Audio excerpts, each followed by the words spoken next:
मस्ती zone TV cartoon कहानी। अरे भाग्यवान कहाँ हो? जरा इधर आओ। आज तो मेरा घुटना बहुत ही सूज गया है। अरे दर्द से मेरी जान निकली जा रही है।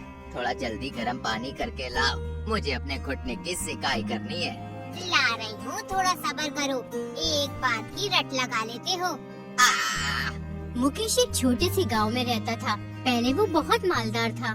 एक बीमारी के चलते उसकी पत्नी का देहांत हो गया था, लेकिन अपने पैसों के जोर पर उसने कुछ ही दिनों में एक युवती रूपा से शादी कर ली थी। पहली पत्नी से उसकी एक बेटी थी जिसका नाम शीतल था। मुकेश अपनी दूसरी पत्नी को हमेशा शीतल की माँ कहकर पुकारता था। अरे शीतल की माँ, ओ शीतल की माँ।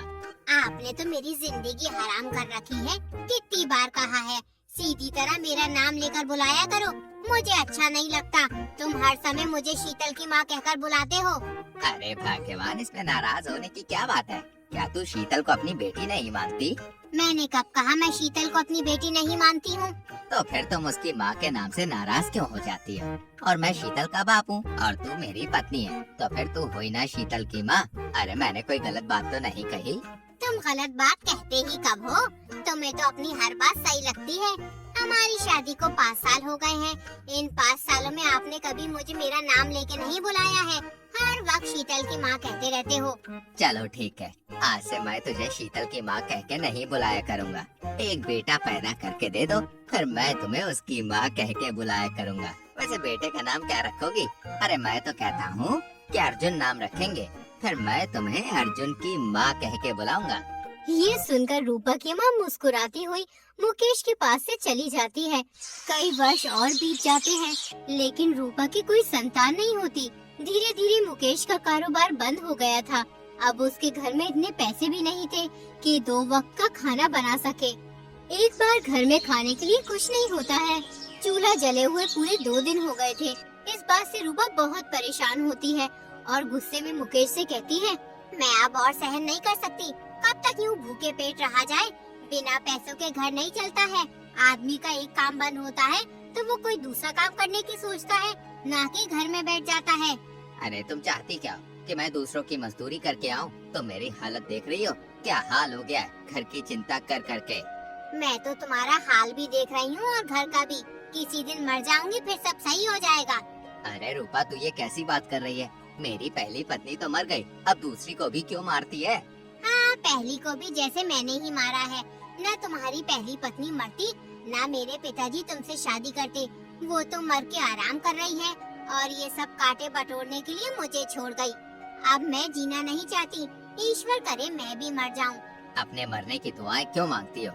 मैं मर जाऊं तो सारा किस्सा ही खत्म हो जाएगा। लो, अब मरने पे उतर आए, इसलिए तो मैं कहती हूँ मैं तुम्हें भी कांटे चुभोती हूँ और तुम्हारी नाजुक बेटी को भी।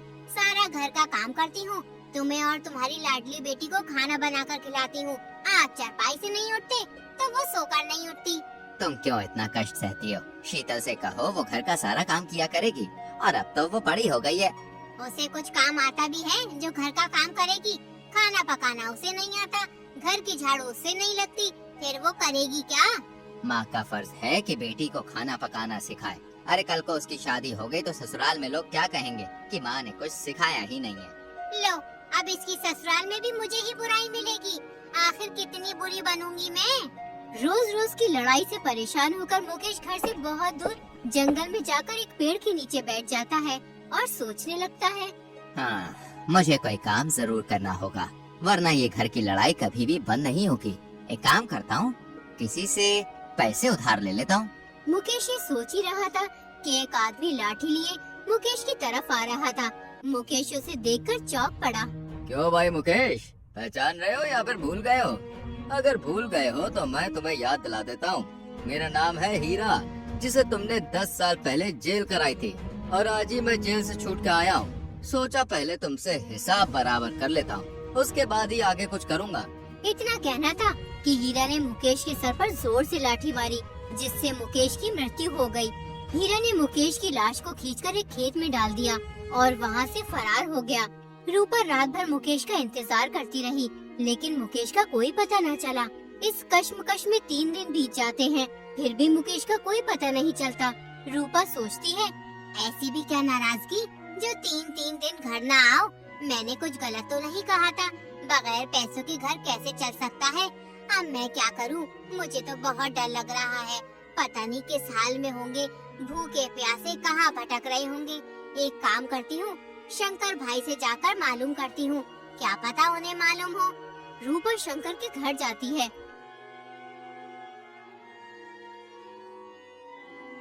शंकर, तुम्हारे भैया पता नहीं कहाँ चले गए हैं। 3 दिन से घर नहीं आए हैं। तुमने उन्हें कहीं देखा है?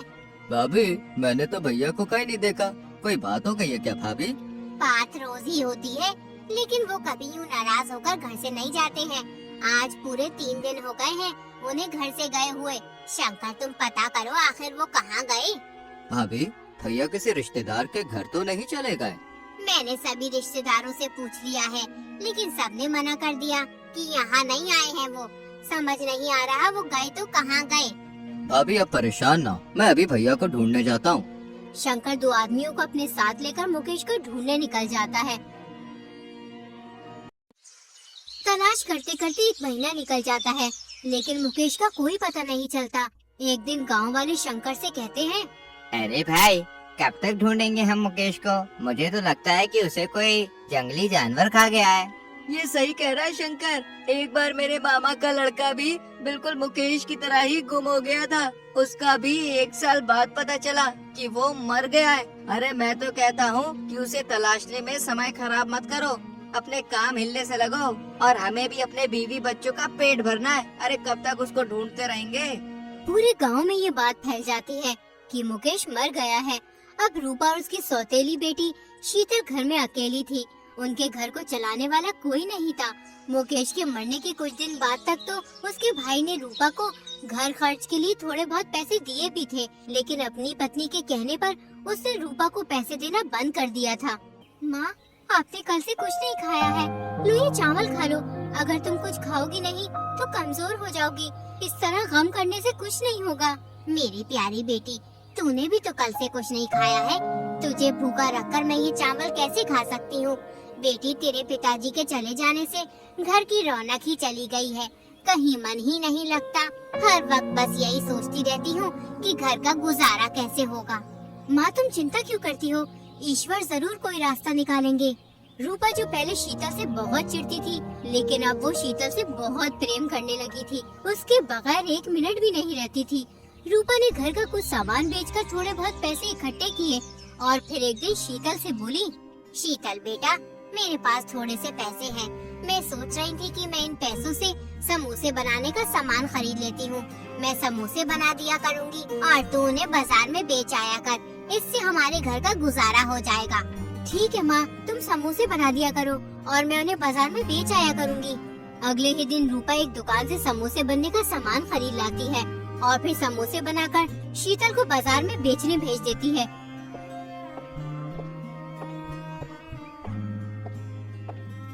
शीतल बाजार के बाहर समोसे बेचने के लिए खड़ी हो जाती है, लेकिन कोई भी उससे समोसे नहीं खरीदता। यूं ही दिन ढल जाता है। शीतल समोसे लेकर घर चली आती है। माँ, आज एक भी समोसा नहीं बिका। पूरा दिन यूं ही गुजर गया, कोई पूछने तक नहीं आया। बेटा, ऐसे कैसे काम चलेगा? अगर तू समोसे नहीं बेचेगी तो घर का गुजारा कैसे होगा? तू तो जानती ही है, हम एक एक पैसे के लिए तरस रहे हैं और कोई उधार भी देने के लिए तैयार नहीं है। माँ, मैं पूरी कोशिश करती हूँ समोसे बेचने की, लेकिन कोई खरीदता ही नहीं है। तू एक काम कर, कल से बाजार के अंदर समोसे बेचने के लिए खड़ी होना। शीतल अगले दिन ऐसा ही करती है। वो बाजार के अंदर एक समोसे वाले के सामने अपने समोसे बेचने के लिए खड़ी हो जाती है और फिर ग्राहकों को बुलाने लगती है। आओ, गर्मा गर्म स्वादिष्ट समोसे खाओ। अरे कौन है ये लड़की जो मेरे ठेले के सामने समोसे बेच रही है? इसकी इतनी हिम्मत जो मेरे ठेले के सामने समोसे बेचे। लेकिन इसके ये बेस्वाद समोसे खाएगा कौन? तभी 2 आदमी शीतल के पास समोसे खरीदने आते हैं और शीतल से कहते हैं, लगता है आज पहली बार समोसे बेच रही हो। समोसे खाने में स्वादिष्ट भी है कि नहीं? हाँ भैया, समोसे बहुत स्वादिष्ट हैं। आप एक बार खाइए तो सही। अरे तुम कहाँ इसके चक्कर में पड़ रहे हो भाई? चलो सामने राजू भाई के समोसे खाते हैं। उनसे अच्छे समोसे कोई नहीं बनाता।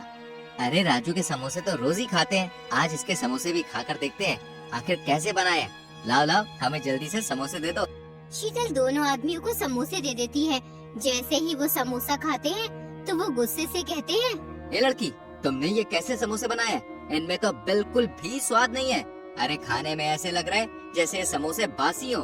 अरे भैया, मैंने तो तुम्हें पहले ही मना किया था कि मत लो समोसे, लेकिन तुम किसी की मानते ही नहीं हो। कुछ खाया पिया है नहीं, अब फ्री में पैसे देने होंगे इन समोसों के।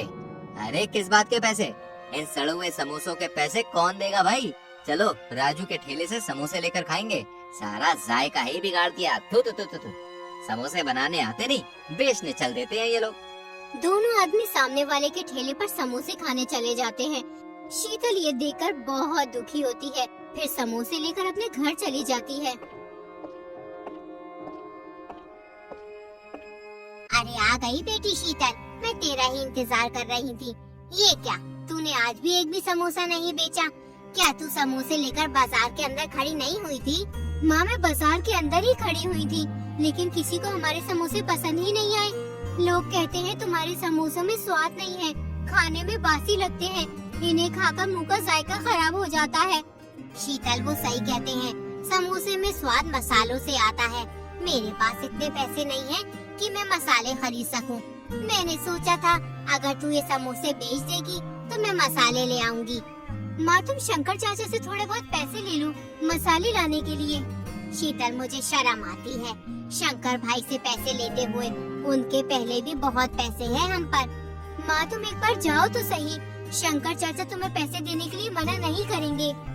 शीतल के कहने पर रूपा शंकर के घर चली जाती है। घर पर रूपा को शंकर की पत्नी राधा मिलती है। राधा, शंकर भाई कहाँ है? मुझे उनसे कुछ काम था। अरे वो घर पर नहीं है, बाहर गए हुए हैं, 2 दिन बाद लौटेंगे। अगर कोई जरूरी काम हो तो मुझे बता दो। दरअसल मुझे कुछ पैसों की जरूरत थी, मैं शंकर भाई से थोड़े बहुत पैसे लेने आई थी। अरे तुम्हें पैसों के अलावा कुछ और काम भी है कि हर टाइम मुंह उठा के चली आती है? पैसे क्या पेड़ पर लग रहे हैं कि तोड़कर तुम्हें दे दे? तुम्हें हमने पहले ही कितने पैसे दिए हुए हैं, तुमने तो वो लौटाए नहीं और पैसे लेने चली आई। देखो तो, उंगली पकड़कर पौचे पकड़ने की कोशिश कर रही हो। जाओ अपना काम देखो, हमारे पास पैसे नहीं है। राधा की बात सुनकर रूपा रोने लगती है और रोते हुए अपने घर आ जाती है। जब शीतल रूपा को रोते हुए देखती है तो वो रूपा से कहती है, क्या हुआ माँ, तू रोती क्यों है? किसी ने तुम्हें कुछ कहा है? नहीं शीतल, बस यूं ही आंखें भर आई। तू कल थोड़े बहुत समोसे जरूर बेच आना, चाहे मंदे दाम में बिके, लेकिन बेच देना, क्योंकि घर में कुछ भी राशन नहीं है, वरना हमें भूखा ही रहना पड़ेगा। अगले दिन शीतल समोसे बेचने निकल जाती है। रास्ते में उसे एक बूढ़ी औरत मिलती है जो भूख से तड़प रही होती है। वो बूढ़ी औरत शीतल से कहती है, बेटा मुझे कुछ खाने को दे दो, भूख से मेरा दम निकल रहा है, ईश्वर तुम्हारा भला करेगा। रुकिए अम्मा जी, मैं आपको समोसा देती हूँ। शीतल बूढ़ी औरत को समोसा दे देती है और फिर बूढ़ी औरत समोसा खा लेती है। अम्मा जी, आपको समोसे का स्वाद अच्छा लगा? बेटी, भूख में तो हर चीज अच्छी लगती है। तूने एक भूखी बूढ़ी औरत को समोसा खिलाया है, मैं तेरा ये एहसान कभी नहीं भूलूंगी। वैसे बेटी, तू इतनी उदास क्यों है? अम्मा, हमारे बनाए हुए समोसे कोई नहीं लेता, लोग कहते हैं इनमें स्वाद नहीं है, इसलिए मैं आज ये समोसे कम दामों में बेचने जा रही हूँ। तभी बूढ़ी औरत शीतल को जादुई मसाले देती है। तुम जब भी समोसे बनाओ तो इस जादुई मसालों को अपने समोसे में मिला देना, उसके बाद तुम्हारे समोसे बहुत ही स्वादिष्ट हो जाएंगे। जो भी तुम्हारे समोसे खाएगा वो खाता ही रह जाएगा। लेकिन बेटी, एक बात का ध्यान रहे, अगर कोई लालची आदमी इस मसाले का इस्तेमाल करेगा तो इस मसाले का उल्टा असर होगा। इतना कहकर बूढ़ी औरत वहाँ से चली जाती है। शीतल मसाले लेकर अपने घर आ जाती है और सारी बात अपनी माँ को बताती है। उसके बाद रूपा फिर से समोसे बनाती है। समोसे बन जाने के बाद शीतल उन्हें बाजार में बेचने चली जाती है। इस बार शीतल के समोसों में से बहुत ही स्वादिष्ट खुशबू आ रही थी। इस खुशबू को सूंघकर वो दोनों गांव वाले फिर से शीतल के पास आते हैं। अरे भैया, आज तो बहुत ही बढ़िया खुशबू आ रही है इसके समोसों से। खुशबू सुनकर रुका ही नहीं जा रहा। लाओ लाओ, जल्दी समोसे खिलाओ। हाँ, लेकिन ध्यान रहे, अगर अच्छा नहीं हुआ तो पैसे नहीं दूंगा। शीतल दोनों को समोसे देती है। जैसे ही वो समोसे खाते हैं तो वो खाते ही रह जाते हैं। अरे भैया, मैंने तो आज तक अपनी जिंदगी में इतने स्वादिष्ट समोसे नहीं खाए। सही कहते हो भैया, मैंने भी कभी इतने स्वादिष्ट समोसे नहीं खाए हैं। क्या मिला दिया आज तुमने अपने इन समोसों में जो इतने स्वादिष्ट हो गए हैं। देखते ही देखते शीतल के समोसों पर भीड़ लग जाती है। कुछ ही देर में उसके सारे समोसे बिक जाते हैं। रूपा समोसे बनाती और शीतल उन्हें बाजार में बेच आती। अब शीतल के समोसे बहुत फेमस हो जाते हैं। दूर दूर से लोग उसके समोसे खाने के लिए आने लगते हैं। कुछ ही दिनों में रूपा और शीतल एक बड़ी दुकान कर लेते हैं। ये सब कर ठेले वाले आदमी को बहुत गुस्सा आता है। अरे ये कल परसों की लड़की, देखो तो सही कितनी बड़ी दुकान कर ली, और एक मैं हूँ, जिंदगी बिता दी इस ठेले पर। पहले इसके समोसे कोई लेने नहीं आता था, लेकिन अब भीड़ लगी रहती है। आखिर क्या मिलाती है ये अपने समोसों में, मैं आज पता करके ही रहूँगा।